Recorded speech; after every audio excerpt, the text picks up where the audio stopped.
So the UConn Huskies just had one of the more, I'll say this, one of the most dominant championship runs in recent memory, especially since the absolute boom of women's sports and women's basketball. It has been by far the most dominant run ever since, like, realistically, since UConn and Stewie just dominated. Well, UConn just dominated by getting every number one recruit. Since those days, you've got, this is the most dominant team, and they weren't even a 1 seed, but they really stepped up. And we should be talking about how great Sarah Strong was today. I do still stand by she was robbed for MOP, but I do think that they're going to go and win it next year. And I think that Sarah Strong is going to be favorites to win it next year. I think she might be favored for National Player of the Year next year. But it's one of those things with UConn is that they're going to be incredible. But instead of talking about that, instead of talking about UConn in as like an unbelievably good play or a good team, instead of talking about the positive, how AZ Fudd, who had really been poor up until the Final Four, was unbelievable. Sarah Strong being one of the best freshmen, maybe she would have been one of the best freshmen. That was just, we've seen in a long, long time. One of genuinely the best freshmen in a long time. They've decided to do this crap, and this is from Front Office Sports. 4 of the 5 recruits from 2020 basketball recruiting now have national titles. The last one was Caitlin Clark. By the way, even if you wanted to just say 4 of the top 5 recruits, and you can say this is like as a thing, but then you're making sure, oh yeah, Caitlin Clark's the only one who doesn't have one. Like, Paige Bueckers, and like, this is the worst part about this is now you're bringing in a conversation of a player who was better than all of these in college by a great chunk. Paige Bueckers scored less points than Caitlin Clark in the NCAA tournament in 5 extra games. Angel Reese has a national championship. Cameron Brink, yeah, cool. Cameron Brink won one. In what year did she win? She won one in 2021 as a freshman when she came off the bench for a chunk of the year. She averaged single digits. I want to also check in the season. I just want to see, did she start in the final? So when they won the championship game against Arizona, she played 19 minutes. I think she came off the bench. They won in the championship game against Arizona by 1. And I just want to see again the box score. Did she start? Sorry, she did start, but her backup played more minutes than her. So, yeah, it is what it is. But that's not knocking Cameron Brink. Camila Cardoso had to transfer. Angel Reese had to transfer because she couldn't get it done at Maryland. She had to transfer. She couldn't get it. She wasn't going to be able to get it done at Syracuse. And by the way, I'm not expecting Angel Reese to win it at Maryland. I wouldn't have made that expectation, and I wouldn't have held it against Angel Reese for doing that. Just like I wouldn't have held it against her in her not being able to carry Syracuse. It's not an issue. UConn is UConn. 3 of the last 5 number 1 recruits are all at UConn. And also needed a 5th year to do it. But you've got actual, like, proper sports media pushing this narrative. It is BS. And it's not only, the worst part about this is that it takes away, yeah, let's talk about this all for a week and compare college legacies. That should be fun. Camilla transferred to a powerhouse. Angel Reese transferred to a powerhouse. I'm not going to say Angel Reese transferred to a powerhouse, but she transferred to Mulkey, and they became a powerhouse. Cameron stayed at a blue blood. Paige stayed 5 years and was the 3rd best player in the Final Four run.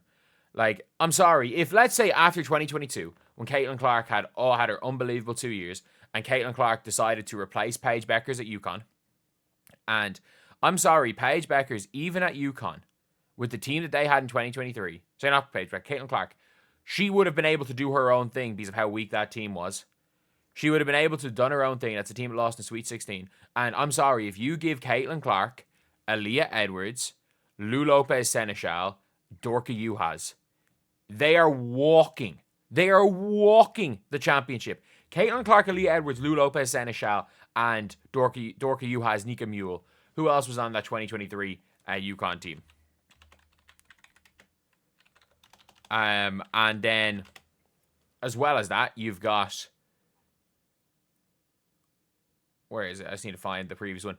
And then last year, all of them are there except Lou and Dorka Juhas, but you've added Paige there. Yeah, she's going to win 2 national titles. And by the way, she probably doesn't break Pete Maravich's record, but she probably still breaks the points record for women. Because I still think she averages 23, 24 points per game on that UConn team that stunk. The UConn team that really sucked. But obviously, that is a hypothetical.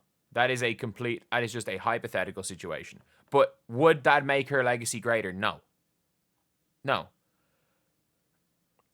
Everything is this. And like, the worst part is that this is a tweet, word for word, I'm pretty sure, that was used by Trendy Hoop Stars. Word for word. And by the way, it is not a knock on Camila Cardoso that she chose to transfer. It is not a knock on Angel Reese that she chose to transfer. It's not a knock on Cameron Brink that she was on a Stanford team that just everything clicked for them that year. And again, not only that, how many freaking WNBA players were on that Stanford team? Haley Jones, off the top of my head, Haley Jones, Lexi Hull, Cam Brink obviously was there. Who else was on that team? There were, like, it was enough that there were like plenty of people on that team that were like WNBA level players. And by the way, all of them better than Kate Martin, who was playing center at times for Iowa. But again, it doesn't matter. Because this is a dumb debate we're having. It's a dumb debate we're having. And the problem is they couldn't even go an hour. An hour. And that's the thing. It was like these people, and the worst part of this is actual media. This isn't Trendy Hoop Stars. This is the actual media. This is actual media doing this. And that's the thing where it's like not supporting UConn because you want to support UConn. Just supporting UConn so that you can try have a one-up over a 23-year-old who doesn't even fucking play in college anymore. I'm sorry, nobody has said everything Karl Anthony Towns did not matter because Jahlil Okafor won a college natty when they were freshmen. Like, you know what Kevin Durant did in college? Kevin Durant, it did not matter because he didn't win a natty and Florida won back-to-back when Kevin Durant was in college. So what Kevin Durant didn't matter. You know, Cooper Flagg, what he's done this year, that doesn't matter because him at 17, 18 years old, a team of freaking super seniors are going to win the natty. So what Cooper Flagg did, he's a failure. Like, it is literally people trying to... And the worst part is at the expense of these players. It is at the expense of these players. If you only use these players as some sort of gotcha against a player that you don't like, it is at the expense of all these players. Because Paige was unbelievable early on in the tournament. And she was decent today. She was decent on Friday. She was played fine. She played basically the way she's been playing all year, which is fine. But the rest of the team really stepped up. Angel Reese, she was exceptional in that run. And of course, Real Sports using this picture as well. And not, Angel Reese celebrating with the trophy, using that picture to freaking taunt.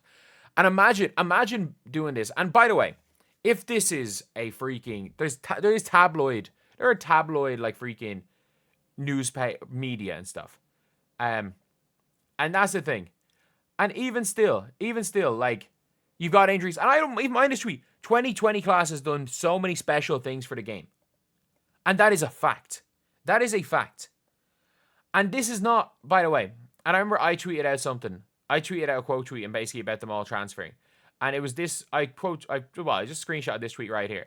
And I'm like, this greatest class of all time. This top 4 is unbelievable. It's like bang, bang, bang, thud.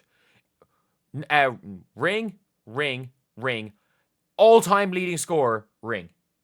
It is a historic class. And imagine being so, like, by the way, anyone who's saying that the all-time leading scorer in college basketball, men or women, was a bad college player because they didn't win a natty, or was an overrated college player because they did not win a natty, is not a basketball fan. You are not a basketball fan. There were 19 million people that watched the game. There would be probably less than 10 million people watched today. There was a more than 10 team difference. 10 team difference. And there's just a bunch of things. It is one of the funniest things. And it was one of the funny things with like shoe deals when Nike were tweeting out page after page of dominance. And the same thing. It's like there's bullshit in the other way. Like, she didn't do anything. Dominance, you need to talk with the other players. I'm like, one, AZ Fudd doesn't wear Nike. And two, I'm not sure if Sarah Strong does. Like, all of this is nonsense. All of this was nonsense.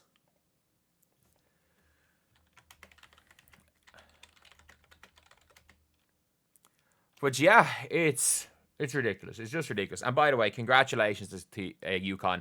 It is a pity that your celebrations on social media has been hijacked by people in bad faith just wanting to put down a 23-year-old they don't like.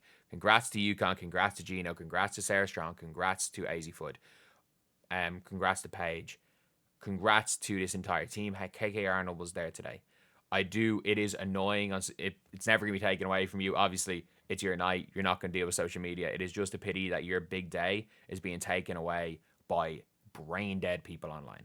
And not even brain dead people, brain dead media, and an embarrassment that is the media that covers this sport. I'll see you guys.